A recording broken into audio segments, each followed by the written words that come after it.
Make a list of all the people you consider successful, your heroes, the Winston Churchills, the Roosevelts, the Martin Luther Kings, the Rosa Parks, the Steve Jobs, Edison, whoever it is that you think you want your life to emulate in some way, whatever that person happened to do in whichever field. And what you'll find is remarkably that the things that enabled them to succeed, the things that they did to succeed, are different one from the other dramatically. The things that Winston Churchill do will not apply to Steve Jobs, will not apply to Rosa Parks, will not apply to Martin Luther King, will not apply to anybody, Edison. Everyone succeeded in different ways. And therefore you learn a fascinating thing, that if you take what they did and apply those things to your life, they might give you some marginal benefit, maybe, but they definitely won't get you to where you want to be, where you are, where your potential happens to be, because you're unique. Everyone's got their own unique challenges. I always like to say that if you took Steve Jobs and he was born 15 years earlier, when computers were nothing, when they didn't exist, for all practical purposes, it didn't exist. Or Winston Churchill was born at a different era, or Edison was born when there was no engineering, Henry Ford, no roads, Andrew Carnegie, no fine earth, no steel. If all of these people were born at different times, would they have been the great successes that we know them to be today? And my answer is absolutely yes. Why? Because it wasn't the things they did that made them successful. It was the way they thought about life that made it inevitable that they're going to succeed. So if you think about life the right way, you're going to see opportunities and be able to take those opportunities to fruition in ways that other people won't. People don't succeed because of what they do. They succeed because of how they think.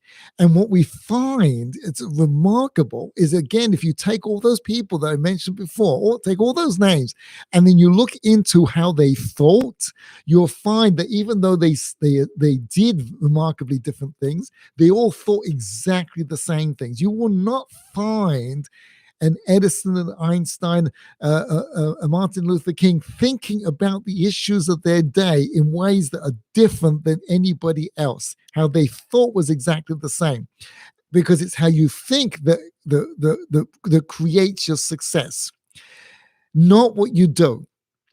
And whereas you can tell people what to do, right? That's fairly easy. It doesn't translate into any kind of success on your part, because you see in the world there are biographies and there's stories and there's movies and there's documentaries about all these great people, and it doesn't add up to anything, because you're not teaching people how to think. And the reason we're not teaching them how to think is it's not easy to teach people how to think like a winner. And that's what this course is going to give you.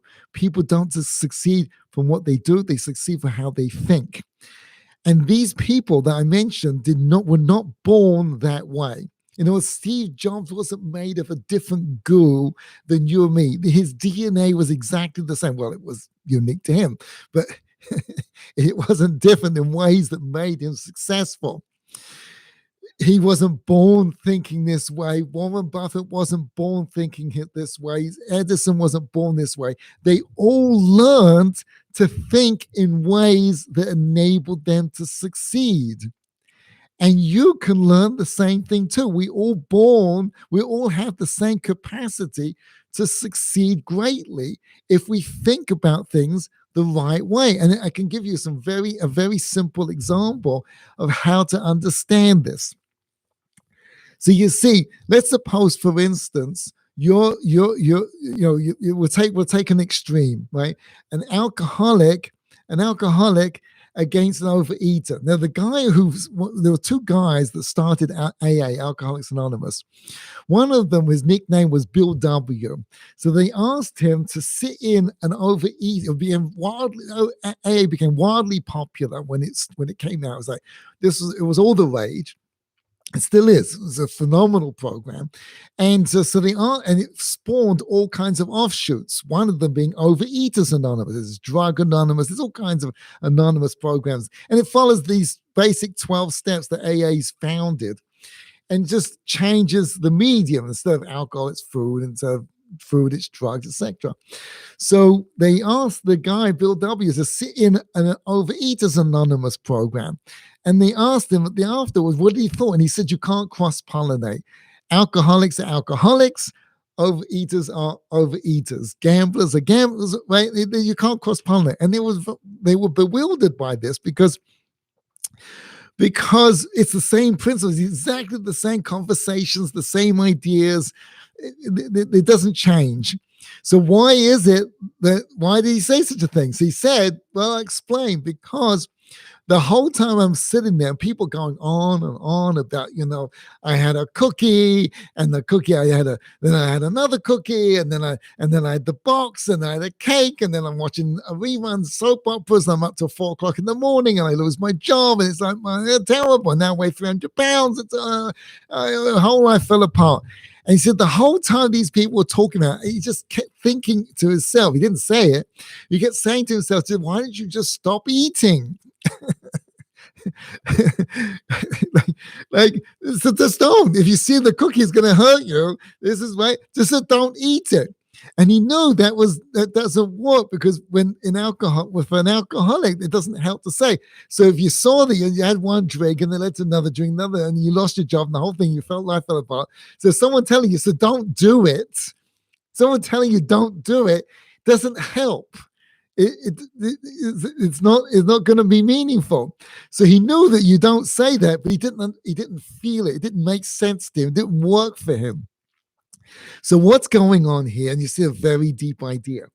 He thinks about food in ways that makes food not a challenge for him, but he doesn't think about alcohol in that way. Interestingly enough, unfortunately, in the latter part of his life, he went back to becoming an alcoholic. It's tragic. But the point is exactly this, that he thinks about alcohol in ways that are unhealthy, and he thinks about food in ways that make it not a challenge. The people who have problems with food is the exact opposite.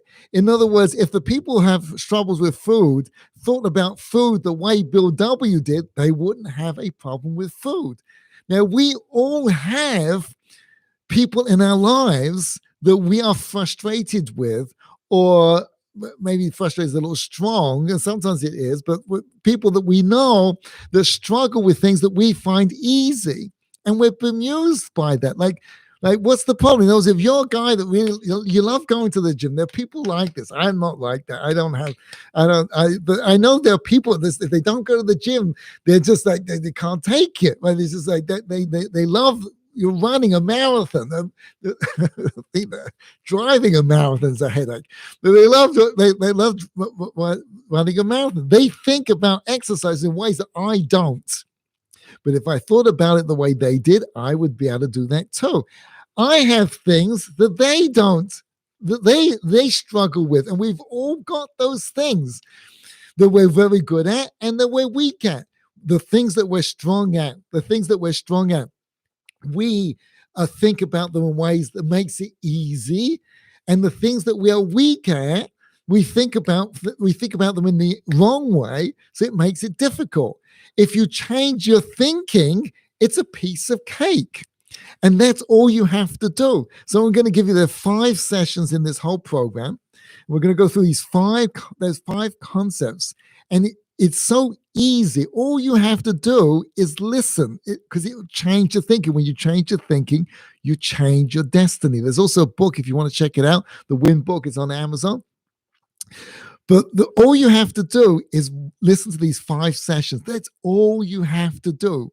And if you do, you're going to see your thinking's going to change, and your ability to succeed, your success rate, your achievement is going to change very subtly. And the way to do it is very, very simple. Just go over this session and each one of the sessions 3 times. Listen to the same thing 3 times. And that's very difficult in most classes, but you're going to see a very interesting thing when you do that. The second time you're going to do it, the second time you do it, you're going to hear things you did not hear in the first time. I know this sounds odd. Hopefully, maybe it doesn't, but for most people, that's like, what? No, you really will. You'll hear things. If that's not true, then this program isn't for you. But for most people, I have literally people who've been through the program over and over and over again for years. Each time they come, and in fact, I recommend that. Keep taking the same class, listen to this recording again and again and again until you don't learn anything new. So try it. See, you'll see for yourself. But anyway, this is the premise of the program. Is there are 5 key concepts that when you think about these ideas in this way, it changes the way you think about life, and that change of thinking inevitably causes you to change your destiny, which will lead you on this path of success. So the first concept is called attitude. If you have a great attitude, if you have a great attitude, everything else disappears. The problem isn't the problem. The problem is the attitude. Matthew Jeffers, a great, check him out. He's got this great YouTube video about how he helped the what was it, the Ravens win the Super Bowl. It's a phenomenal. Matthew Jeffers, Jeffei. So if you can't find it, send me a buzz, Facebook, whatever it happens to be. There's 400. By the time this video hits the internet, there'll be another new way of twittering and all kinds of things. But Matthew, and he says this line: the only disability in life is a bad attitude. And we know this to be true ourselves. There are times we've had a great attitude, and there are times when it's a little lacking. We've all been through this, and not only in life, but in a day. You know that you whatever attitude you have right now, maybe it's pumped up and you're ready to go, and maybe it's not. But it ebbs and rises all the time. The thing that we're stuck with, the problem with it is, just telling people to have a great attitude is like pointless. Oh, really? What am I supposed to do? Like twiddle my, like watch another rerun of some movie, or Star Wars, and I'm gonna this is it. I'm ready to go. Like, how do you create in people a phenomenal attitude? And we all know that if you have a great attitude, you can get through any problem. If you have a lousy attitude, then crossing a yellow line is gonna be a barrier to you. So a great attitude. So how do you do it? And I'm going to give you the trick. It's very, very simple. And I want you to write down 3 numbers. 3 numbers. It'd be great, much better if you write it down on a piece of paper. It's not difficult. Write it and you can type it into a computer. It doesn't make any difference. Right? I'm going to ask you for 3 numbers. Okay. Now, these 3 numbers is I want you to take an assessment of yesterday. Right? Not that difficult. It just happened yesterday. And I want us to scale it on a scale of 1 to 10. 10 being the best day of your life, right? And 1 being disaster, like the worst day of your life. I want you to give yesterday a value between 1 and 10. If it got to 10, it means it was the best day of your life. Maybe it was, I don't know. Right? If it was a 1, something bad happened. I don't know. Right? I want you to give a scale. I'm not going to ask you the number. It's for you to, the most important thing is that you be honest with yourself. Just to know that number, between 1 and 10. Okay. Second number, write that down. So that's why it's important to write it down. The second number is I want you to give an assessment for today. Again, 1 to 10. If you're having, if your day is because of this class you're getting, it's a number 10. Well, send me a high five. I really want to know. That would be great. But again, how's today going? Between 1 and 10. Right now, how are you feeling? Is the day a number 1? Is the day a number 10? right? Or somewhere in between. Okay, put that down. And then the final number is I want you to write down tomorrow. Between 1 and 10, what's your hunch that tomorrow is going to be? And you can include your whole future if you want to. Right? How's tomorrow going to look? Are you expecting it to be a 1? Oh, no, right? Or is it, 10, not tomorrow, I'm like so pumped up. I can't wait. I'm not going to be able to sleep tonight, right? Between 1 and 10. What do you think that's going to be? Now, those three numbers are very important, but the most important number is the last one, tomorrow. Because it doesn't matter. You could be the richest man in the world. You could be the most successful person on the planet.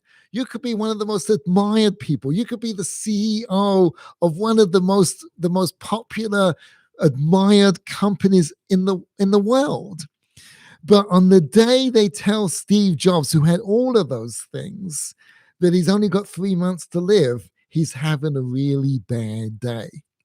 Because it didn't matter what yesterday's number was. It has gone. And it doesn't really matter what today's number is. That's happening. There's not much to do about that. This is part of existence.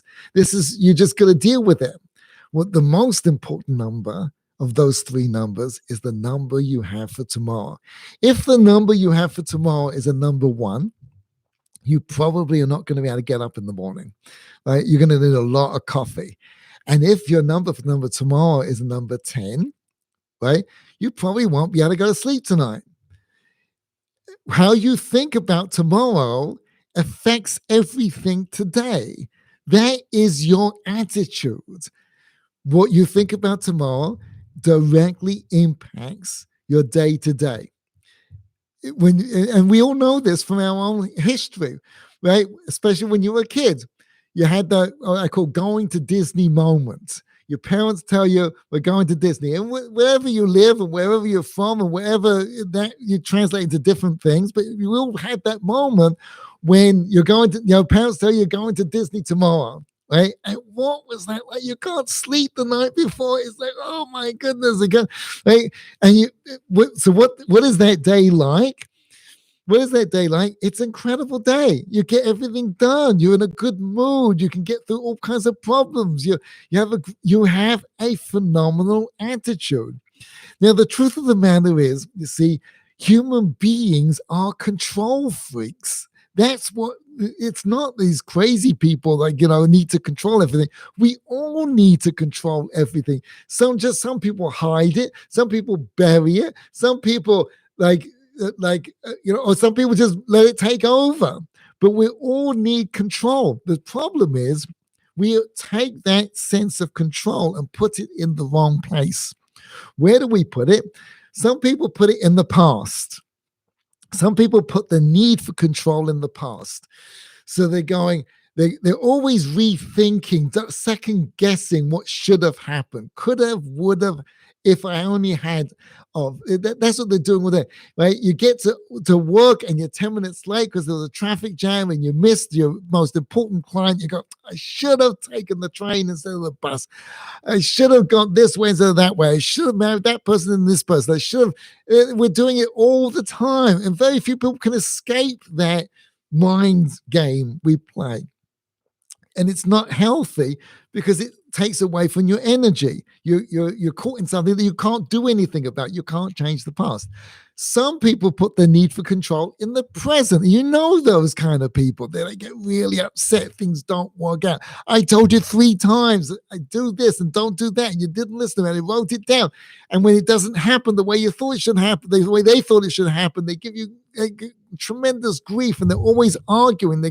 Always getting frustrated because life never works out. It's a whole nother kind. I talk a lot about it in my book, right? But it's very destructive when you put it into the present, where control really works. And when you put it in this, it takes it out of all the other places. In those, most people, they recognize that they have a problem with control in the present and the past, and they try and work on it. And it's a big mistake, because the way to work on it is put control solidly in the future.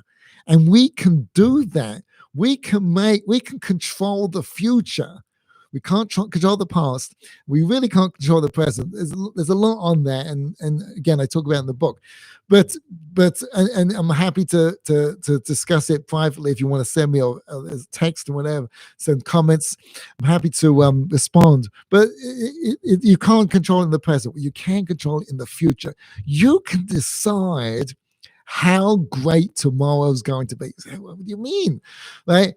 Like, the economy is falling apart. It's feel sick. How can I control the future? No. There's no guarantee. I was just communicating with someone like 10 minutes ago, right? And I asked him, how's his business? It's out of the park. Out of the park.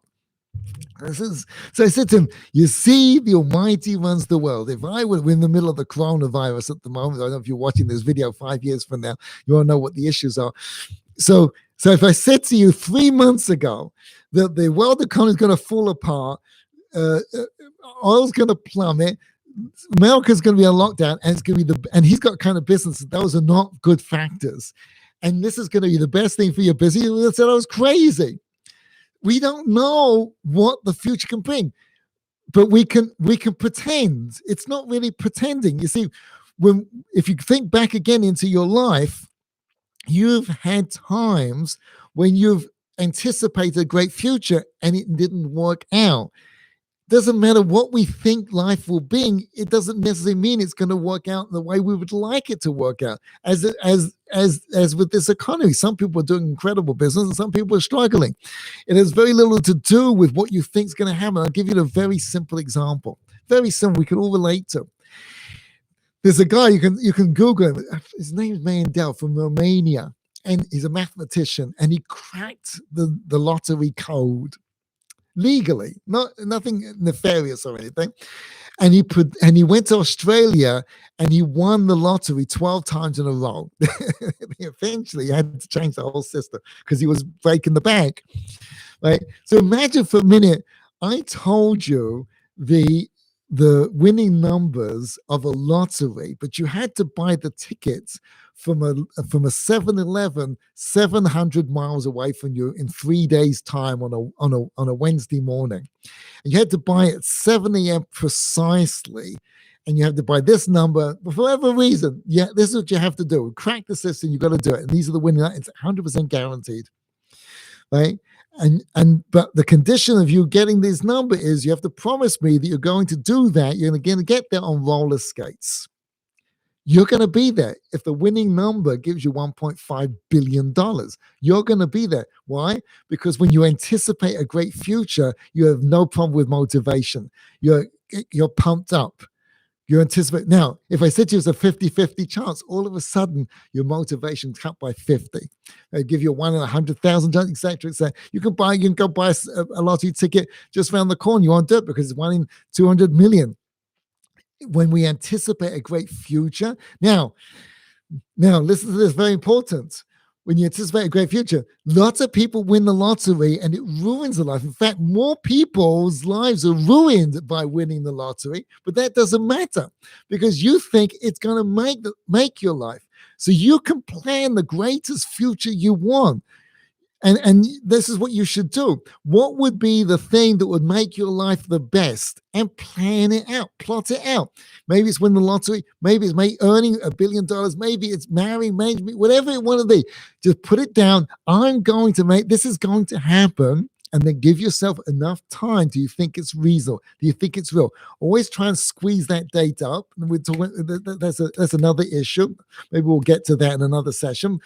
Right, but you always want to try and push that up. When you make your future the bright as it possibly can, and you have control to do that, you have a fantastic day today. Now, let's say, for instance, tomorrow I bought a lottery ticket.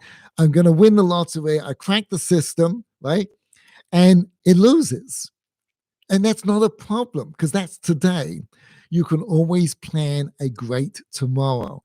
As long as you use that desire for control, which we all have, and put it in tomorrow, you're going to have a great day today. And when you do that, life really works. You have the secrets of great success. You are thinking like a winner. Thank you very much. See you for the next session.